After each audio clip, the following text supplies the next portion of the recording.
जिनके अंदर 6 लक्षण पूर्णता में पाए जाते हैं, उनको श्रीमद् भागवतम में भगवान के रूप में स्वीकार किया गया है। और इन्हीं भगवान के विषय में हम श्रवण करने वाले हैं। तो क्या क्या है? परम शक्तिमान है वो, ना उनके बराबर और ना उनसे ज्यादा कोई शक्तिमान है। और उन्होंने अपनी लीलाओं में इसको स्पष्ट भी किया है। परम ज्ञानवान है। कितना कठिन कार्य है कि सारे ग्रह नक्षत्र अपनी अपनी कक्षा घूम रहे हैं, न किसी की किसी से टक्कर हो रही है, न कोई लेट हो रहा है, न कोई जल्दी चल रहा है। ऐसा कभी हुआ कि जल्दी घूम गया मंगल, बृहस्पति लेट हो गया? किसी ने सुना कभी कि ज्योतिष के आचार्यों ने ऐसी व्याख्या की हो कि इस साल मंगल थोड़ा जल्दी घूमेगा, उसने अपनी गाड़ी का सर्विसिंग अभी कराया तो जल्दी जल्दी? ऐसा सुना नहीं है आपने कभी? ऐसा संभव ही नहीं है। तो कैसे ज्ञानवान होंगे भगवान कि इतनी सुंदर व्यवस्था जमाई है कि जल को यदि हम चाहते हैं जल का उपयोग करना, तो जल को 2 तरीके से रखा जा सकता है।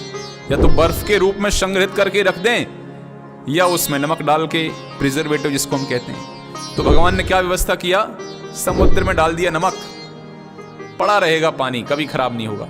और हिमालय में जमा दी बर्फ, जमी रहेगी, जब गर्मी का मौसम आएगा तो पिघलेगी। तो यहां नीचे जब धूप होती है, जब नदियों में पानी कम होता है, तो भगवान की इतनी अद्भुत सृष्टि है कि वहां पे बर्फ पिघलनी शुरू होती है और नदियों में पानी बराबर बना रहता है। ये तो मानव की दुष्टता है, इस व्यवस्था को नष्ट करने के प्रयास में लगा हुआ है विकास के नाम पर।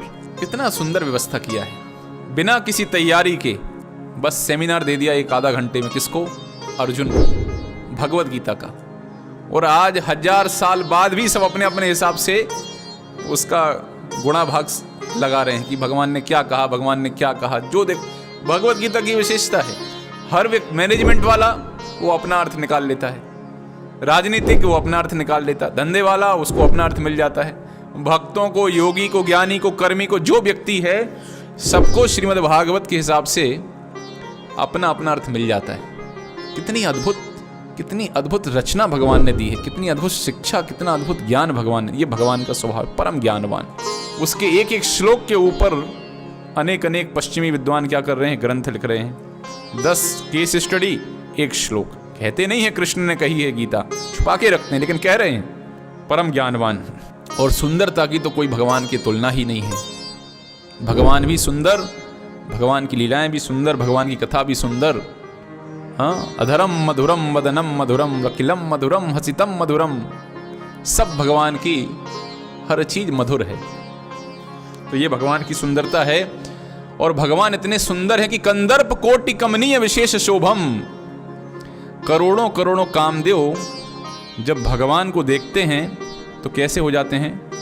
बेहोश हो जाते हैं, मूर्छा खा के गिर जाते हैं। अच्छा, इस संसार की सबसे अच्छी वो मिस यूनिवर्स, काहे कि मिस यूनिवर्स, इधर के 5-6 कंटिनेंट में, 5-6 महाद्वीपों में कोई महिला यदि सुंदर हो गई तो उसको मिस यूनिवर्स कैसे कह सकते हैं? अनेक अनेक अप्सराएं स्वर्ग में बहुत सुंदर हैं, तो मिस यूनिवर्स शब्द सही नहीं है वैसे।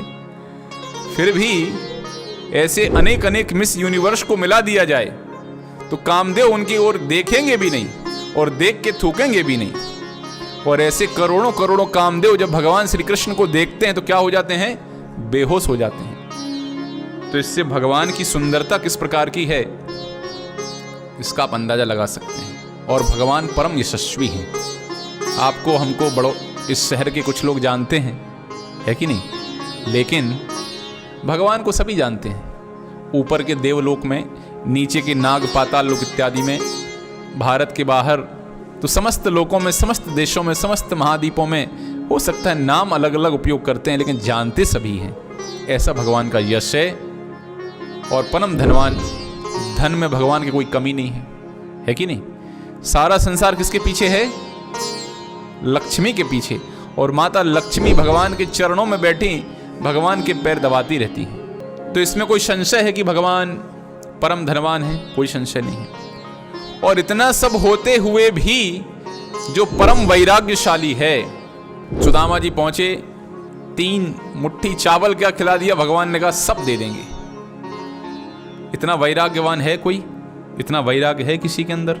कौन सा व्यक्ति ये सेवा स्वीकार करेगा कि मैं फला फला व्यक्ति का ड्राइवर बनना चाहता हूँ, लेकिन भगवान श्री कृष्ण ने स्वीकार किया, क्या स्वीकार किया कि हम अर्जुन के क्या बनेंगे, सारथी बनेंगे।